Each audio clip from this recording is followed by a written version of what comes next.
Engineering chemistry का जो module 4 है हमारा पॉलीमर, और आज का हमारा सवाल है what is polymerization, explain the ionic and free radicals mechanism of the polymerization. इसमें दो सवाल है, ठीक है, मैकेनिज्म से रिलेटेड है, यानी कि पॉलीमराइजेशन के मैकेनिज्म्स क्या है। तो पहला है हमारा आयनिक मैकेनिज्म और दूसरा है हमारा फ्री रेडिकल मैकेनिज्म। ये दोनों 7 मार्क्स यानी टोटल 14 मार्क्स का सवाल है, ठीक है।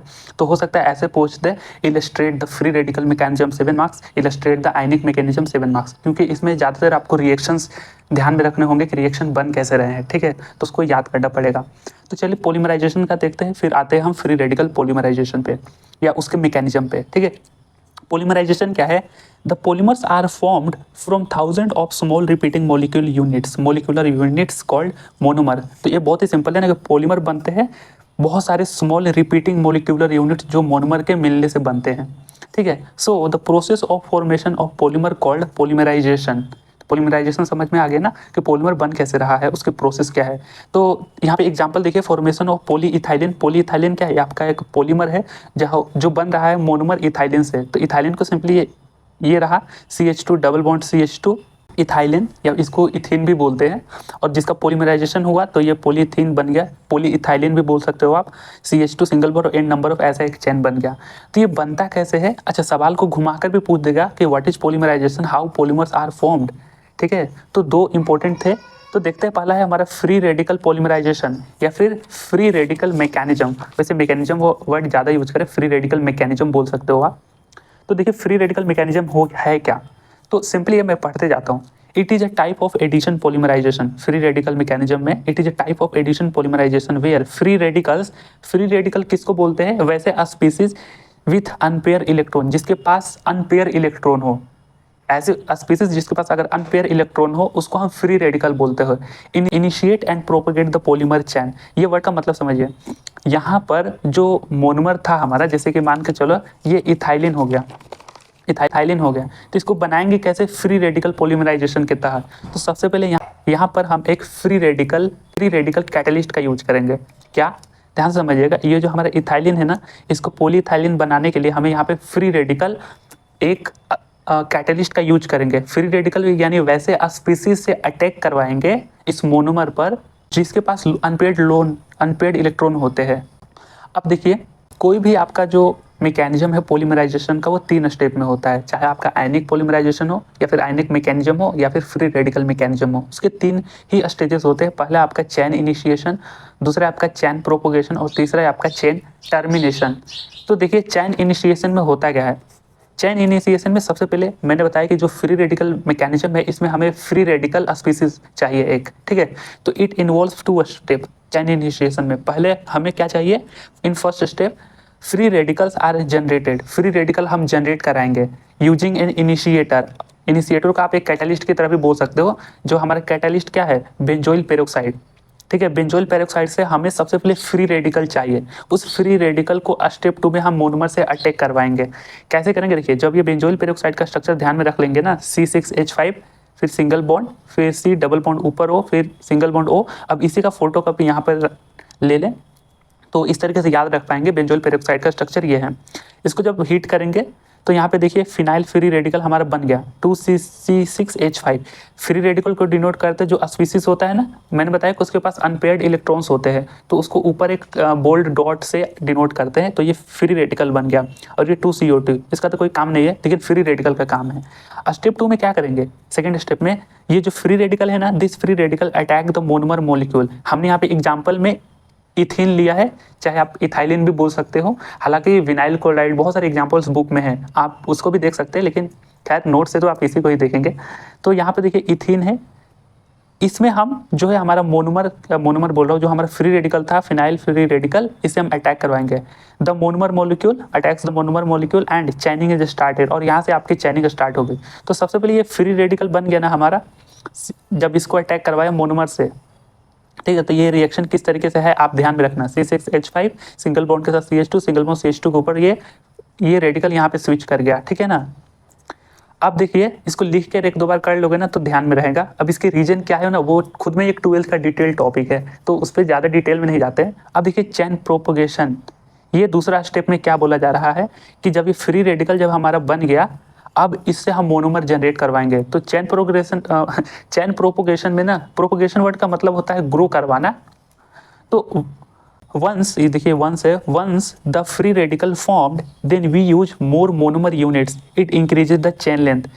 चैन प्रोपोगेशन में क्या होता है कि जब फ्री रेडिकल बन जाता है ना, तो जो मोनोमर हम में लेते हैं ना, उसी मोनोमर को फिर से इसमें हम ऐड करते हैं, जो फ्री रेडिकल है इसमें ऐड करते हैं। तो यहाँ पे क्या बोला जा रहा है कि जब ये ऐड करेंगे इसी मोनोमर को, तब ये इंक्रीज करेंगे इसके चेन लेंथ, और हमारे जो चैन जो है और ग्रो करते जाएगा। तो देखिए सेम एज इट इज, इसको ऐसे उतार दो और n नंबर्स ऑफ मोनोमर्स लिए। जाहिर सी बात है हमारा मोनोमर इथिन था, तो उसको ही हम n number of added monomer कर दिए। जब मोनोमर किए तो देखिए कुछ इस तरीके से इसकी रिएक्शन बने। इसको एज इट इज उतार दो। अभी n नंबर ऑफ CH2 देखना, हमें पॉलीमर जनरेट करवाना है। तो पॉलीमर में देखिए सिंगल बॉन्ड ही है, क्योंकि देखिए यहाँ पे n नंबर ऑफ पॉलीइथाइलिन बन गया। अब ये जो चीज़ें हैं CH2 single bond CH2 free radical, इसको एज इट इज यहाँ पे रख दो। तो ये हमारा पॉलीमर बन रहा है, चैन प्रोपोगेशन यानी ग्रो कर रहा है।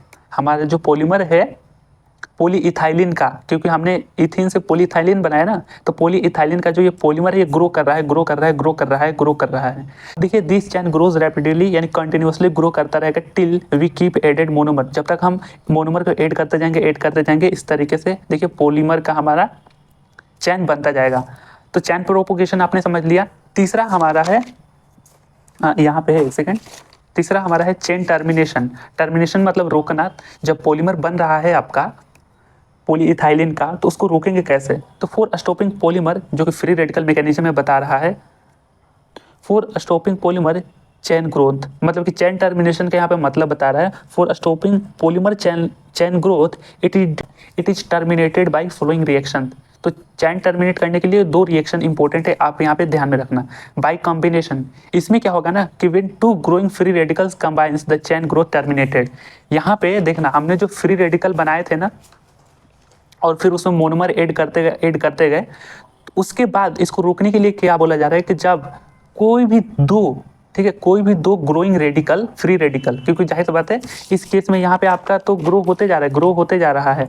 तो लेकिन ये जो आपका फ्री रेडिकल है ना, ग्रोइंग फ्री रेडिकल में ही, एक सेकंड, हाँ, ग्रोइंग फ्री रेडिकल में कोई भी दो फ्री रेडिकल जब एक दूसरे के साथ कंबाइन कर जाए ना, तो फिर से वो नॉर्मल पॉलीमर बन जाता है।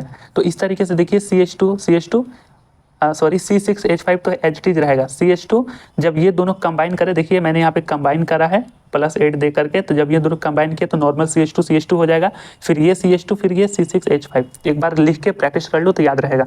तो बाई कॉम्बिनेशन आपने समझ गया ना, जब दो ग्रोइंग फ्री रेडिकल कंबाइंस हो जाएंगे तो हमारा वो जो है चैन का ग्रोथ है वो टर्मिनेट हो जाएगा, रुक जाएगा, स्टॉप कर जाएगा। दूसरा है बाई डिस्प्रोपोर्शनेशन, ये थोड़ा सा डिफिकल्ट है प्रोनाउंस करने में, डिस्प्रोपोर्शनेशन। इसमें क्या होता है ना कि जब one polymer radical transfer a hydrogen atom to another radical, one of them with a double bond at it end. देखिए समझे, इसमें क्या बोला जा रहा है कि जब ये दो फ्री रेडिकल है ना, तो इस केस में ना एक अपना हाइड्रोजन जो है दूसरे फ्री रेडिकल को दे देता है, और लास्ट में वन ऑफ देम किसी एक में डबल बॉन्ड उसके एंड में चिपक जाता है, डबल बॉन्ड चाहे बन जाता है। तो देखिए वही सेम कहानी यहाँ पर भी है, लेकिन ये क्या बोला जा रहा है कि ये जो फ्री रेडिकल है अपना हाइड्रोजन इसको दे दिया, ठीक है। अब जब हाइड्रोजन इसको दिया तो देखिए ये तो CH3 हो जाएगा, लेकिन जिससे गया वहाँ पे देखना डबल बॉन्ड बन जाएगा, ठीक है। तो देखिए ये सेम एच आप उतारना, देखिए ये CH2 में इसमें बीच में डबल बॉन्ड आ जाएगा, और CH2 बस एक दो बार लिख लेना। उसके बाद ये CH3 सिंगल बॉन्ड CH2, फिर उसके बाद ये C6H5 जो कि फिनाइल रहा हमारा। तो देखना ये जब डबल बॉन्ड है ना, तो ये अनसेचुरेटेड होगा और ये सेचुरेटेड बन गया। तो ये फ्री फ्रॉम रेडिकल्स जहां भी होंगे वहां आपका चैन टर्मिनेट होगा ही होगा। रेडिकल हटाने के दो तरीके थे, मैंने बताया कि दो कंबाइन कर जाए, दो रेडिकल एक दूसरे से, या फिर एक अपना हाइड्रोजन दूसरे को दे दे। और रिएक्शन किस तरीके से, यही मेन पॉइंट है, यही इसी को ही आपको एक दो बार लिखकर याद करना है, जो कि बहुत सिंपल है, मुझे नहीं लगता है कोई डिफिकल्ट है। तो हमने फ्री रेडिकल मैकेनिज्म को समझ लिया। ये भी बात बताई कि कोई भी मैकेनिज्म होगा उसके 3 स्टेप होंगे। सबसे पहले इनिशिएशन, चैन इनिशिएशन, दूसरा आपका होगा चैन प्रोपोगेशन, तीसरा आपका चैन टर्मिनेशन। तो इनिशिएशन में ही हम कैटालिस्ट को ऐड करते हैं। तो जो कि फ्री रेडिकल मैकेनिज्म में हमने कौन से कैटालिस्ट को यूज किया था, हमने कैटालिस्ट यूज किया था बेंजोइल पेरोक्साइड, ठीक है। अब बेंजोइल पेरोक्साइड से हमने फ्री रेडिकल जनरेट करवाया थोड़ी हीट करके, तो वो हमारा रेडिकल कौन सा था, फिनाइल फ्री रेडिकल। इस फिनाइल फ्री रेडिकल से हमने मोनोमर, जो कि एग्जांपल में हमने इथीन लिया था, आप कोई भी एग्जांपल ले सकते हैं, बुक में विनाइल क्लोराइड का भी एक एग्जांपल था, तो सिंपली आप इथीन का ले लो, ठीक है। तो इथीन का हमने एक एग्जांपल लिया था, उससे हमने फ्री रेडिकल से अटैक करवाया, तो ये फ्री रेडिकल का एक स्ट्रक्चर बन गया। फिर चैन प्रोपोगेशन में करना क्या है, जो मोनोमर हमने लिया था फ्री रेडिकल से अटैक करवाने के लिए, उसी को ही फिर से डालेंगे, ठीक है, चैन प्रोपोगेशन में। फिर इस तरीके का एक रिएक्शन बन गया, ठीक है। अब यहाँ पे पॉलीमर आपका बनता गया टर्मिनेशन के दौरान, आप समझ ही गए, मैंने बता दिया है, ठीक है। और आई होप कभी सेंस नहीं बनता रिपीट करने को। अब दूसरे पॉइंट पर चलते हैं, जो कि हमारा है आयनिक पॉलीमराइजेशन। तो ये तो आपका 7 मार्क्स खत्म हो गया। अब आयनिक पॉलीमराइजेशन या फिर आयनिक आप मैकेनिज्म बोले, ये ज़्यादा वर्ड उचित है, जो भी बोलो आप आयनिक मैकेनिज्म बोलो, किस तरीके से। अब देखिए आयनिक मैकेनिज्म में हम कैटलिस्ट कैसे यूज करेंगे, या तो वो कैटायनिक यूज करेंगे या फिर एनायनिक यूज करेंगे, ठीक है। फ्री रेडिकल में हमने बेंजोइल पेरोक्साइड यूज किया था। तो देखिए आयनिक में क्या है, in this mechanism polymerization is initiated by ionic species, या तो वो कैटायनिक हो सकता है या फिर एनायनिक हो सकता है। तो देखिए आयनिक को ही दो भागों में बांट दिया गया है, एक आपका एनायनिक पॉलीमराइजेशन या एनायनिक मैकेनिज्म बोल सकते हो, और दूसरा आपका है कैटायनिक मैकेनिज्म। प्रोसेस वही सेम है, चैन इनिशिएशन, चैन प्रोपोगेशन, चैन टर्मिनेशन। तो देखिए यहाँ पे कौन सी कैटालिस्ट यूज की जा रही है, इसमें ज़्यादातर केस में जो एनायनिक पॉलीमराइजेशन है, चाहे एनायनिक मैकेनिज्म है, इसमें आपका बेस मॉलिक्यूल्स यूज होंगे। तो कुछ बेस मॉलिक्यूल आप ध्यान में रखें, OH माइनस, NH2, फिर उसके बाद LiNH2, ठीक है। 3 आप ध्यान में रखें कैटालिस्ट को, कैटालिस्ट के नाम को। अब देखिए इनिशिएशन स्टेप में क्या है, हमें जो कैटालिस्ट यूज किया है उसमें हमें एनायनिक चाहिए, एनायनिक पार्ट चाहिए, एनायंस चाहिए। इनिशिएटर में हमें एनायंस चाहिए, ठीक है। फ्री रेडिकल में ध्यान से देखना, फ्री रेडिकल में भी हमने बेंजोइल पेरोक्साइड तो लिया था, लेकिन उसमें हमें फ्री रेडिकल चाहिए था, लेकिन हमें क्या चाहिए, उसमें एनायनिक पार्ट चाहिए, यानी कि नेगेटिव चार्ज आयन चाहिए। तो इनिशिएशन स्टेप में देखिए, जब NaNH2, यहाँ पे एक एग्जाम्पल ये रहा, NaNH2 लिया, इसको तोड़ा तो Na प्लस NH2 माइनस, अब ये हमारा इनिशिएटर का काम करेगा, NH2 माइनस, ठीक है। अब देखिए NH2 माइनस क्या है, हमारा एनायन है। अब यहाँ पे एग्जाम्पल में हम विनाइल क्लोराइड ले रहे हैं, ठीक है। आप चाहो तो अगर थोड़े बहुत लॉजिक लगा पाएंगे तो इथाइलिन भी ले सकते हो, जो कि फ्री रेडिकल में हमने देखा था। हालांकि ज़्यादा कन्फ्यूजन ना हो, आप यहाँ पे अलग एग्जाम्पल ले ले, विनाइल क्लोराइड ले ले, ठीक है। तो विनाइल क्लोराइड का structure CH2 double bond CH और L होता है। अब देखिए हम जो एनायंस है उसको मोनोमर से अटैक करवाए, अटैक करवाने के बाद कुछ ये रिएक्शन बना, जो कि आप ध्यान में रखें, NH2 सिंगल बॉन्ड CH2, जो ये माइनस वाला साइन है ना, ये CH पे आ गया, ठीक है, और बाकी चीज़ें एज इट इज रही। हाँ, डबल बॉन्ड सिंगल में बदल गया। अब देखिए प्रोपोगेशन स्टेप, मैंने बताया प्रोपोगेशन स्टेप में उसी के मोनोमर से फिर से अटैक करवाते हैं। तो ये जो हमारा बना इनिशिएशन स्टेप में, ये ध्यान से देखना, इसमें हम फिर इसी मोनोमर से अटैक करवाएंगे। तो new monomers combine with anions species and grow, ठीक है। तो प्रोपोगेशन स्टेप में मैंने वही बताया, ये एज इट इज रहा, ये जो आपने लिखा इसको एज इट इज आप लिखेंगे, लेकिन यहाँ पे n नंबर ऑफ, अगर मैं इस तरीके से करूँ तो आप यहाँ पे लिख सकोगे कि हमने n नंबर ऑफ मोनोमर जो था हमारा विनाइल क्लोराइड उसको लिया है। इसका नाम भी आप लिख देना, अच्छा रहेगा एग्जाम में, विनाइल क्लोराइड, ठीक है। तो n number of vinyl chloride लिया। अब जब इसका रिएक्शन किस तरीके से हुआ ये हमें अब लिखना है, सारी चीज़ें अंत में आ जाएगी। इसको एज इट इज, इसको एज इट इज, इसको एज इट इज लिखने, जो माइनस है ना वो इस पर आ जाएगा, ठीक है। CH2 और ये डबल था, ये सिंगल बन गया, और CH और Cl एज इट इज रहा, लेकिन ये माइनस यहाँ पे उड़ के आ गया, ठीक है, और डबल को सिंगल कर दिया। तो ये n नंबर ऑफ क्या है, ये पॉलीमर बन गया आपके विनाइल क्लोराइड का, सॉरी विनाइल क्लोराइड का पॉलीमर, हाँ विनाइल क्लोराइड का पॉलीमर क्या है, पॉलीविनाइल क्लोराइड, जो PVC आपने देखा होगा पिछले वीडियो में मैंने बनाया था। तो ये PVC का पॉलीमर बन गया, और ये चलता रहेगा एंड सो ऑन, जब तक हम मोनोमर डालते रहेंगे ये चलता रहेगा। अब इसको रोकना होगा प्रोपेगेशन स्टेप में, प्रोपेगेशन का मतलब ग्रो होता है, तो प्रोपेगेशन स्टेप में तो ये ग्रो करा, अब इसको रोकेंगे कैसे। देखिए टर्मिनेशन स्टेप में क्या है, when these anionic species react with NH3, तो ये एक इंपॉर्टेंट बात है ना, टर्मिनेशन स्टेप में रोकेंगे कैसे। तो एग्जाम्पल में आप विनाइल क्लोराइड ही लेना, और टर्मिनेटर में देखना आप सिर्फ NH3 जोड़ दिया गया है, ठीक है ना। तो कुछ नहीं करना है, ध्यान से देखना, ये जो फाइनल हमारा प्रोडक्ट बना ना, से ध्यान से देखना, जो ये फाइनल हमारा पॉलीमर बना ना, NH2 CH2 और इसके बाद CHCl CH2 CH minus ECl, कुछ इस तरीके से इसको हम लेंगे, उसको सेम मैंने उतार दिया। उसके बाद NH3 से जब मैंने रिएक्ट करवाया, अब देखो बना कैसे है, ये सारी चीज़ें सेम रहेगी, एकदम सेम रहेगा, लेकिन जब ये माइनस है ना सिर्फ इस पर आ जाएगा, NH2 माइनस हो जाएगा, ठीक है। NH3 था लेकिन NH2 माइनस हो जाएगा। अब है किस तरीके से, आप एक बार रिएक्शन को याद कर ले तो बेहतर रहेगा। तो देखना ये किस तरीके से हमारा रिएक्शन जो है टर्मिनेट हो गया है। पॉलीमर, अब पॉलीमर का चैन का ग्रोथ मैंने रोक दिया है NH3 जोड़ के, तो no anionic species hence reaction terminated. तो किस तरीके से आप ध्यान में रख लिए ना। अब इसी तरीके से एक कैटायनिक मैकेनिज्म भी देख लेते हैं। ज़्यादातर केस में इसमें इनिशिएटर क्या होंगे, पॉजिटिव चार्ज्ड आयन होंगे। जो कैटालिस्ट आपको ध्यान में रखना है एसिडिक स्पीसीज। एनायनिक में हमने बेस मॉलिक्यूल्स देखे थे, यहाँ पे कैटालिस्ट में हमें एसिडिक स्पीसीज देखना है, जो कि कैटालिस्ट में ज़्यादातर प्लस होता है ना, H plus BF3 AlCl3 ETC, तो नाम ध्यान में रखना। अब वही इनिशिएशन स्टेप में हमें क्या चाहिए, हमें चाहिए पॉजिटिव चार्ज आयन चाहिए। तो जब हमने कैटालिस्ट लिया तो इसको बोला मैंने तोड़ना पड़ेगा, तो AlCl3 हमने लिया, लेकिन इसको तोड़ने के लिए हम यहाँ पे वाटर मिलाएंगे। वाटर के साथ जब इसका रिएक्शन किया तो कुछ इस तरीके से ये बना, आप ध्यान में रखना। H प्लस, ये है H प्लस डॉट, ये पूरे स्पीसीज के ऊपर AlCl3OH, ये पूरे स्पीसीज के ऊपर माइनस लग गया, ठीक है, बीच में डॉट से कनेक्टेड है। तो ये इनिशिएटर या फिर इनिशिएशन का काम कर रहा है। अब इसको मोनोमर से अटैक करवाएंगे। मोनोमर भी मैंने यहाँ पे विनाइल क्लोराइड ही लिया है, तो same as it is H plus dot AlCl3OH, minus के ऊपर माइनस है, माइनस के ऊपर माइनस नहीं है, लेकिन ये पूरे स्पीसीज के ऊपर माइनस है। इसके बाद जब ये रिएक्शन हुआ तो देखना कहाँ क्या क्या हुआ। ये CH2 डबल बॉन्ड CHCl है ना, यहाँ पे देखिए ये H है ना, H, ये H उड़कर यहाँ आ गया है, ये H उड़कर यहाँ आ गया है। H CH2 डबल बॉन्ड था, ये CH सिंगल बॉन्ड के साथ हो गया।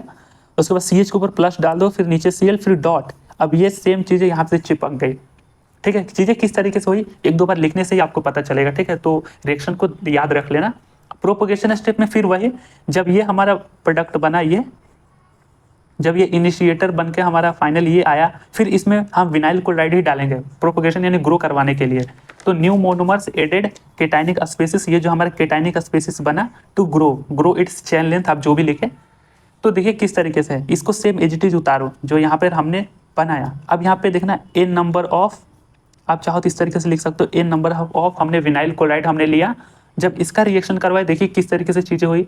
जो यहाँ पर था ये जुड़ा हुआ, देखिए मैंने लिखा कैसे है, ये स्पीसीज के ऊपर माइनस है, ठीक है ना, और ये H प्लस था, तो ये चीज़ें इसके लास्ट में आ जाएगी। तो सेम एज इट इज लिखना HCH2 CHCl और यहाँ पे CH2। अब यहाँ पर ये जो CH था इसको CH2 ही लिखो, लेकिन डबल था सिंगल कर दिया, और CH के ऊपर ये प्लस था इस पर यहाँ लिख दिए, और Cl लास्ट वाले में सबको इस पे ऊपर शिफ्ट कर दिए, ठीक है। अब ऐसे ही मैं याद करता यार, ऑनेस्टली बताऊँ तो, क्योंकि लिखते लिखते याद भी हो जाएंगे ना। तो एंड कंटिन्यूस एंड टाइम्स, अब ये ग्रो करता जाएगा जब तक हम इस पर ये मोनोमर ऐड करते रहेंगे। तो ये क्या बन गया, ये पॉलीमर बन गया, जो कि विनाइल क्लोराइड था, तो किसका बन गया, पॉलीविनाइल, ठीक है। इस तरीके से हमारा जो है PVC पॉलीविनाइल क्लोराइड का जो हमारा पॉलीमर है वो बन गया। तो प्रोपोगेशन स्टेप में देख लिया। अब इसको रोकेंगे टर्मिनेशन स्टेप में। देखें टर्मिनेशन स्टेप में क्या है, केटाइनिक के केस में it is terminated by losing 1 proton, ठीक है, 1 प्रोटोन हमें लूज करवाना है। तो ध्यान से देखिएगा, जो हमने प्रोपोगेशन स्टेप में जो रिएक्शन लिखे थे ना HCH2, ये जैसी चीज़ इसको एज इट इज यहाँ पे लिखेंगे। अब यहाँ से हमें H प्लस को उड़ाना है, प्रोटोन मतलब H प्लस ना, कहाँ से उड़ाना है, तो जो इसके प्लस के बगल वाले में है ना, यहाँ से H प्लस उड़ा दो, ठीक है। तो सेम एज इट इज उतारना, ठीक है। लेकिन इस केस में H प्लस उड़ने के बाद जो प्लस था यहाँ पे आप डबल बॉन्ड बना देना, फिर CHCl हो जाएगा, सेम एज इट इज, बस ये डबल बॉन्ड। अच्छा, जो H उड़ा ना सिर्फ इसके साथ चिपका देना, तो फाइनल जो चीज़ें हमारी थी वो आ गई। जो हमने इनिशिएटर लिए थे वो फाइनल हमारा निकल के बाहर आ गया। तो इस तरीके से आपका रिएक्शन जो है वो टर्मिनेट हो गया। तो ये बहुत ही सिंपल रहा। तो हमने देख लिया आयनिक पॉलीमराइजेशन, जिसमें 2 थे, एनायनिक पॉलीमराइजेशन या एनायनिक मैकेनिज्म, और दूसरा केटायनिक मैकेनिज्म, और तीसरा हमने देखा था, मतलब कि दूसरा ही बोल सकते हैं, एक आयनिक फ्री रेडिकल मैकेनिज्म, ठीक है। तो चीज़ें कैसी थी, बहुत ही सिंपल थी। हमें सबसे पहले ये देखना है कि उसमें इनिशिएटर कौन से यूज किए जा रहे हैं, कैटालिस्ट कौन से यूज किए जा रहे हैं। कैटालिस्ट में अगर एनायनिक है तो हमें एनायनिक स्पीसीज चाहिए होंगे, केटायनिक है तो हमें केटायनिक स्पीसीज चाहिए होंगे। उसको निकालने के लिए क्या कर रहे हैं वो देखना पड़ेगा। फ्री रेडिकल में ध्यान से देखिएगा, जो हमने कैटालिस्ट लिया था वहाँ कैटालिस्ट को हमें तोड़कर हमें क्या चाहिए था, फ्री रेडिकल चाहिए था, जो कि बेंजोइल पेरोक्साइड से हमने किस तरीके से निकाला आपने देखा। उसको फिर मोनोमर से अटैक करवाया, फिर अटैक करवाने के बाद जो हमारी बनी, फिर उस प्रोडक्ट में फिर से हमने मोनोमर अटैक करवाया, जो प्रोपोगेट हुआ, फिर लास्ट में टर्मिनेट के भी हमने प्रोसेस देख लिए थे। तो ये बहुत ही सिंपल है लेकिन बहुत इंपॉर्टेंट सवाल है, ठीक है। 14 मार्क्स का यहाँ पर आपका कवर हो रहा है, आयनिक पॉलीमराइजेशन और फ्री रेडिकल पॉलीमराइजेशन, या ऐसे भी बोले आयनिक मैकेनिज्म या फ्री रेडिकल मैकेनिज्म, ठीक है। तो ये भी सवाल खत्म हो गया। बाय।